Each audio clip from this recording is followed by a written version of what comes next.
नमस्कार, आप देख रहे हैं आरजे भारत न्यूज 7 और मैं हूं आपके साथ श्वेता। तो चलिए रुक करते हैं आज की प्रमुख और बड़ी खबर पर। भारतीय संविधान के जनक ही नहीं, देश के पहले कानून मंत्री भी थे डॉक्टर भीमराव अंबेडकर। जानिए उनसे जुड़ी कुछ अनसुनी बातें। हर साल 14 अप्रैल को डॉक्टर भीमराव अंबेडकर की जयंती के मौके पर अंबेडकर दिवस मनाया जाता है। इस दिन को अंबेडकर जयंती या भीम जयंती के नाम से भी जाना जाता है। उन्हें भारतीय संविधान का जनक भी कहा जाता है।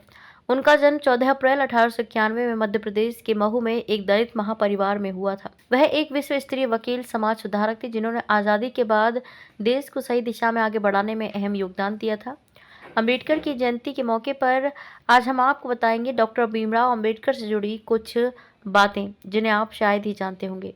अंबेडकर जी से जुड़ी अनसुनी बातें। साल 1947 में भारत को आज़ादी मिलने के बाद B.R. अंबेडकर देश के पहले कानून मंत्री बने। अपने कार्यकाल के दौरान उन्होंने सामाजिक और आर्थिक मुद्दों के समाधान के लिए विभिन्न कानूनों और सुधारों को मसौदा तैयार करने में महत्वपूर्ण भूमिका निभाई। 29 अगस्त 1947 को डॉक्टर अंबेडकर को संविधान सभा की ड्राफ्टिंग कमेटी के अध्यक्ष के रूप में नियुक्त किया गया था। इस समिति को नए संविधान का मसौदा तैयार करने के लिए जिम्मेदार थी।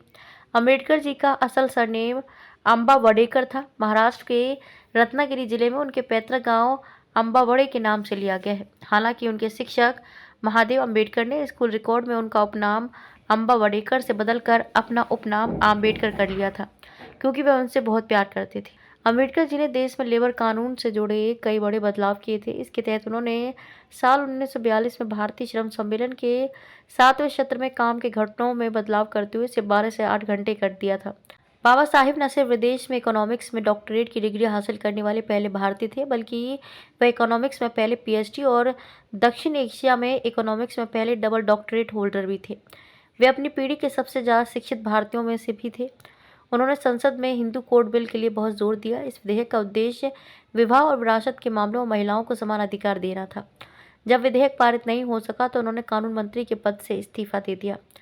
कोलंबिया विश्वविद्यालय में अपने 3 वर्षों के दौरान अंबेडकर ने इकोनॉमिक्स में 29 कोर्सेज, इतिहास में 11, सोशियोलॉजी में 6, फिलॉसफी में 5, ह्यूमैनिटी में 4, राजनीति में 3 और प्रारंभिक फ्रेंच और जर्मन में एक पाठ्यक्रम लिया था। अपनी बुक 1995 में प्रकाशित थॉट्स ऑन लिंग्विस्टिक स्टेट्स में अंबेडकर ने ही सबसे पहले मध्य प्रदेश और बिहार को विभाजित करने का सुझाव दिया था। बाद में इस बुक को लिखने के लगभग 45 साल बाद अंततः साल 2000 में बिहार से झारखंड और मध्य प्रदेश से छत्तीसगढ़ का विभाजन हुआ। खबरों में अब तक के लिए बस इतना ही।